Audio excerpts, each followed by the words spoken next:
greatest net value. Think about a problem that you've had recently, a challenge, just something that you're trying to figure out. Do I go this way? Do I go that way? Do I handle it this way? Do I handle it that? Do I have a conversation? Do I not? And think about what it would have been if you could have asked yourself this question. What choice can I make and action can I take in this moment to create the greatest net value? There are two words in here that are very important. And the first is create. You are creating value. You aren't getting value. You aren't giving value, but you are creating value in the moment. The power is within your hands, as opposed to just seeing what I can get out of it or making it a lose on my end, win on the other end. What value can you create on both sides? And the other is the greatest net value. So it's for both sides. It's for both halves of the situation. Sometimes it might not necessarily be that you're having a conversation with someone else. It might just be a decision that you have to make. Well, in this decision, what can you decide to do that in this moment is going to create the greatest value for both the decision that you make and the decision that you don't make? Sorry if you can hear that. I think that was my pup. All right.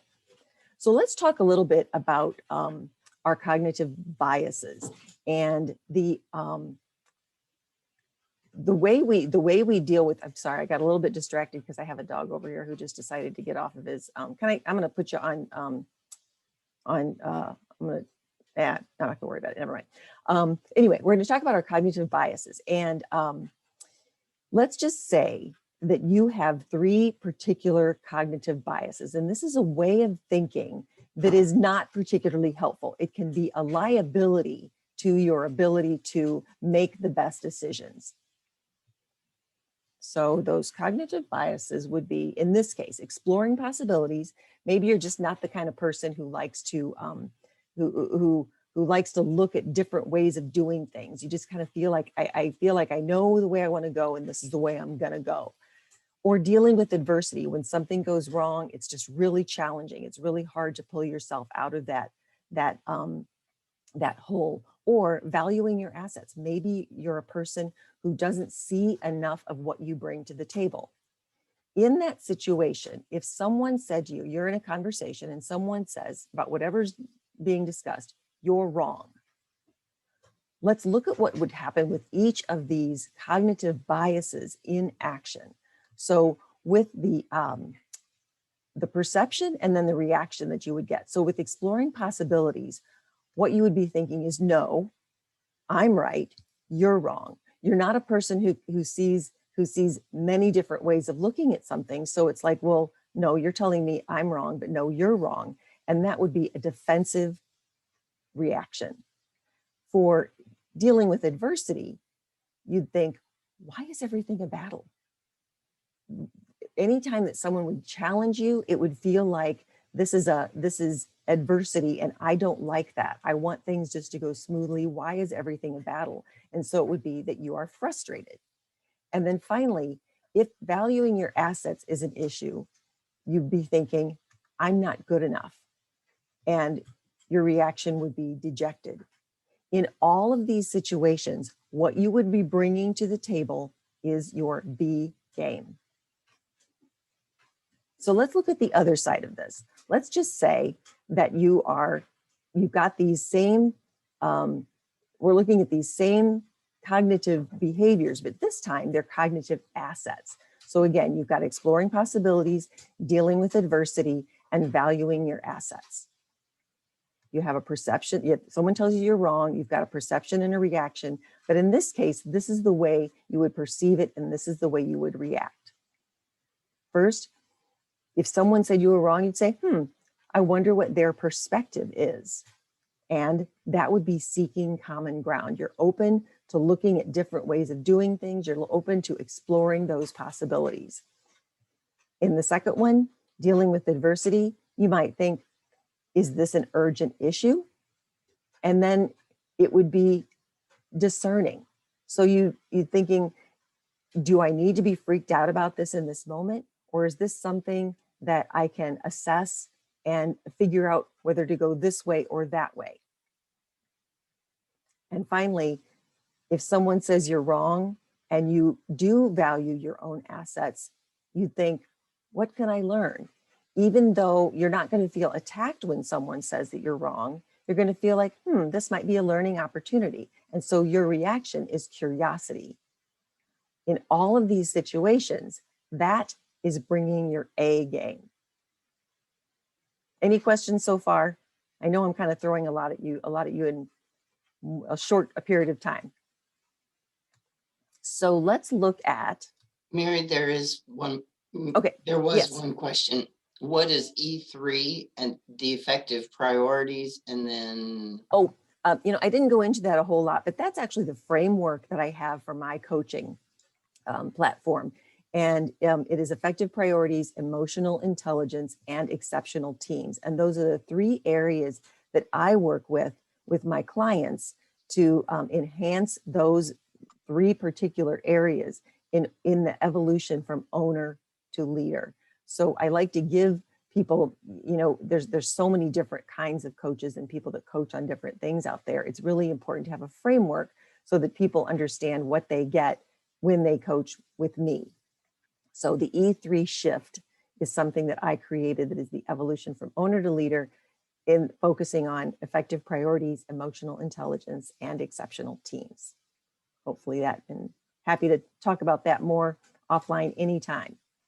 Any others before I go on to this next slide? Not yet. Okay. Thanks. So you might say, well, all right, so great. We're talking about these cognitive biases and cognitive assets that I might have. How in the world do I know what mine are?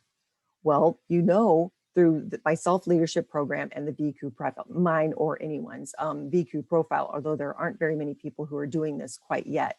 So when you look at this particular summary page, what you can see is a lot of, there's the worldview perspective, there's the self-view perspectives, there are 18 different cognitive ways of thinking on each one of those. And as you look at them and you see that some of them have a green ellipse and some have a red or orange or yellow. And what this shows is that any of those that are orange or red or yellow are cognitive biases. Anything that is green or the very light green, the lime green, those are cognitive assets. So you look at this and you think, wow, whoever this is sure has a lot of biases. That is a lot of work that needs to be done, but that is actually not the way it works. The good or even great news about this is that you do not have to worry about fixing your cognitive biases. You simply use your cognitive assets instead. You cancel out your cognitive biases by focusing more on your cognitive assets. Let me show you how that works in the real world. In this case study, it starts with the central question that we talked about, plus one cognitive asset, and I'll share with you specifically what that cognitive asset is. And it resulted in a massive shift in not only a way of thinking, but in the results that came out of it. So in this situation, we had the central question: what choice can I make and action can I take in this moment to create the greatest net value? Well, the first answer to that is, I've got this challenge, and in this particular challenge was someone who was afraid of making sales calls. They were a solo business owner, and that was not one of the things that they really like to do. But as a solo business owner, you can't just practice your business. You also have to fill your pipeline, and you have to get business in the door. So this person did not like making those sales calls because of all the reasons that people don't like making sales calls who are not salespeople.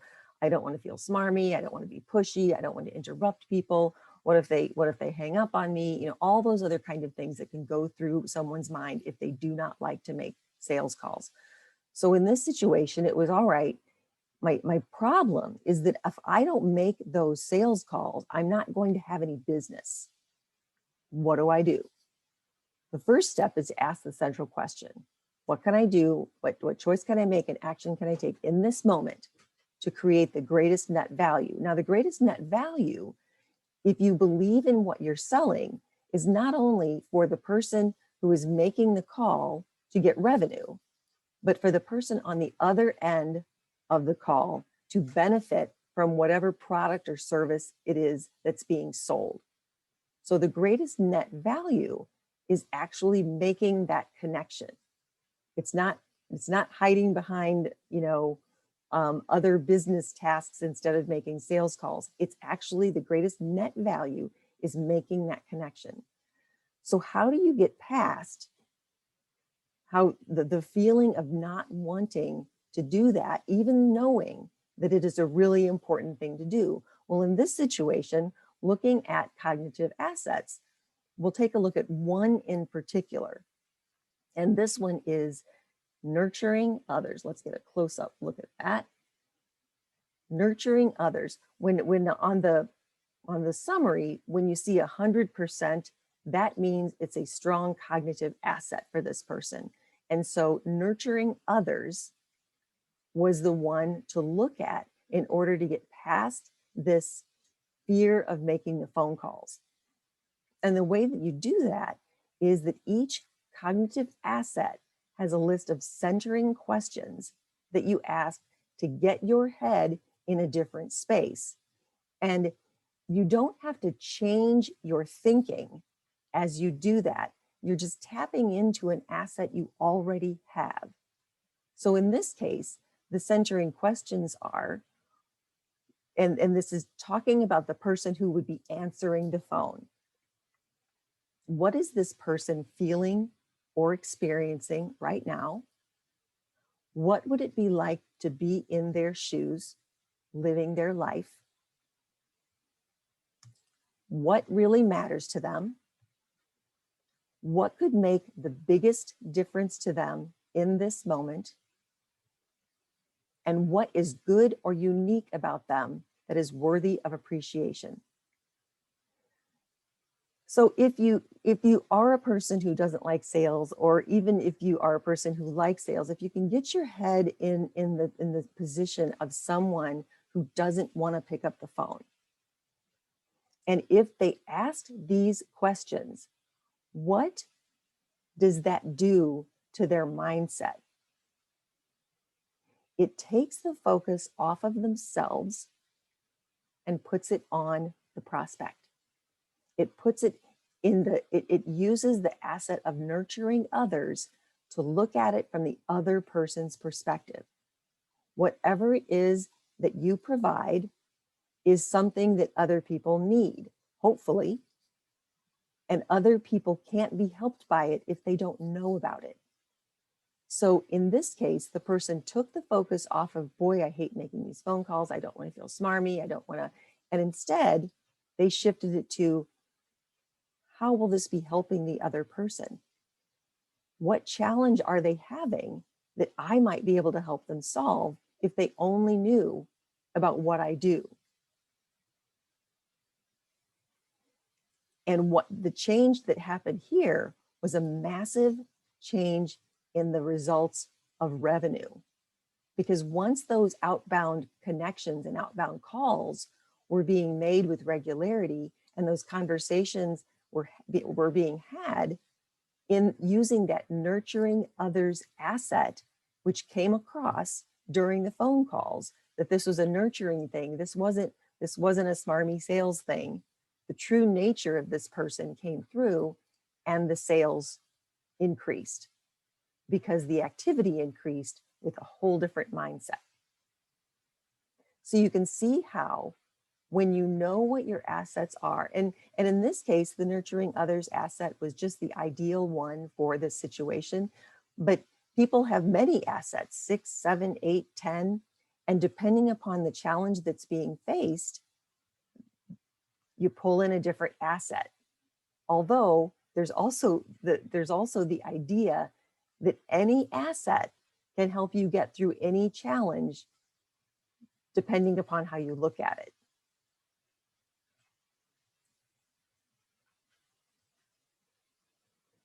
Are there any questions about how this whole pulling from your cognitive assets enhances your results as opposed to getting stuck in your cognitive biases?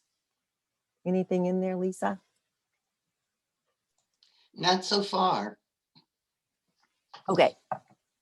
But Mary, if Yeah. we haven't taken the assessment, is there a way to know how to change our focus?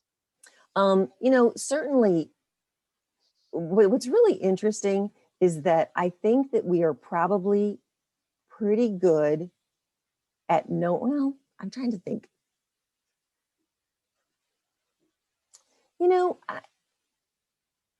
I think about this because I've taken it, and I'm also I'm very into self-development. So I've learned a lot about myself over the years. And so what I will say is when I saw what my cognitive biases were, I wasn't surprised, but I couldn't have told you what they were before I saw them. Mm. And it's also very similar on the other side. When I saw what my assets are, I'm like, that makes total sense. But I didn't understand the value of tapping into them at will, as opposed to getting stuck in the place where results aren't what you want them to be. The outcomes aren't what you want them to be. So maybe there is, and this isn't a program to try to sell this assessment, because Right. the assessment is only a tool. That gives you some scientific data behind it. The real effort in it is the self-leadership piece of it, where you start to recognize where your thinking is working in your favor and when it's not. When your bias has become a liability, what you want to know is that that's happening so that you can kick it into using a cognitive asset. So the tool itself is important because it gives you some specifics, but the real effort is in developing the ability to recognize when you've started to get wrapped around the spoke of a thinking liability. Thanks. Sure. Any other questions? I worked so hard to come up with just enough content that I wouldn't go over, because I've done that before, that I probably ended a little too soon. So if there's questions, great. And if not, you guys get out early. How's that? Well, and I also owe you an apology. I forgot to hit record for the very beginning. No And there problem. were also a couple of people who came in a little bit after you started. I'm not saying, will you start over? But are there a couple of things in your first couple of slides that you feel probably would be beneficial to recapture? Well, I mean, I think, if you can take away one thing from today, and I can go back to specifically, so don't let me do that. Nope, it's not gonna let me do that. And while you're doing that, I'll let you know that Heidi said that she loves that this focuses on your assets. Yeah. Because so many assessments focus on the weaknesses. Oh, well, and that's unfortunate too, because I mean, I have to say, I do a lot of assessments, and hopefully, whoever is debriefing you on your assessments is not spending most of the time focusing on the negatives, because that's in typically that's not how they're supposed to work, because we don't function well being told what we're doing poorly. And it kind of flies in the face of all the performance reviews and so on that have been done for decades, that sometimes work and often don't. But in any case, it absolutely does make you aware of these liabilities. And so the key thing is it doesn't make you fix them. It doesn't say, well, you got to stop thinking that way. It's essentially, you need to use this other asset instead to get you the results that you want to get. But if you're going to take away one thing from today, I'd write down that central question: what choice can I make and action can I take in this moment to create the greatest net value, and see if you can't use it today or tomorrow. I'll bet you can. We are making so many decisions and trying to go this way or that way so often that if we just sit for a moment with that question. I had a client that had a real tough situation with whether or not to give out bonuses when everyone had worked really hard, but they had missed the mark by just a tiny little bit. And he wanted to talk with me, an ad hoc conversation about that. And so we went through that question. And the minute he said it out loud, the minute he asked the question to himself out loud, he goes, I know what I need to do. It's getting your headspace in the right place to make the right decision for everything concerned. A good example. Lisa has asked what assessment this is. This is called the VQ Profil, and it is it's a relatively, well, I don't say it's the gentleman I'm working with has been working on it for, I think, 15 or 20 years, but it's based on the Hartman Value Index, and it's which is the science of, and I'm going to get way sciencey here, but it's the science of axiology, which is the science of value. And it's not like core values, it's value as in something has greater value or less value. And it's a fascinating, very short assessment that Robert Hartman created several decades ago. And it seems crazy when you take it that by doing what it asks you to do, it will come out with the results that it will come out with, and the insights that you get. But it's all been, tested and validated and all those kinds of things, and it's fascinating. So it's based on the Hartman Value Index, and it's called the VQ Profil. And is that something that we can take through you? Yes, of course. I'm actually in the process of certifying for the self-leadership program. And I will be offering that fairly soon. And in that it's a short, like 6 to 8 week program where we work through the assets and the liabilities, or the kind of biases that can be liabilities and so on, making the person aware of them, and then applying it to a specific situation that they're trying to get different results in a short term within the year or so. So it's setting out a specific goal and then using your cognitive assets to get you toward that goal, so that it's a bit of a practice, getting comfortable with the way of thinking and knowing what your assets are, so that you're prepared the next time you have something you want to reach toward. You can pull back into that toolbox of your assets and bring those forth, as opposed to getting trapped in ways of thinking that have kept you from getting the things that you need or want, or the achievements that you've been trying to create in your work life, or even in your personal life, I suppose. Super. Thank you very, very much. You're welcome. Anybody else have anything they would like to ask Mary? That means,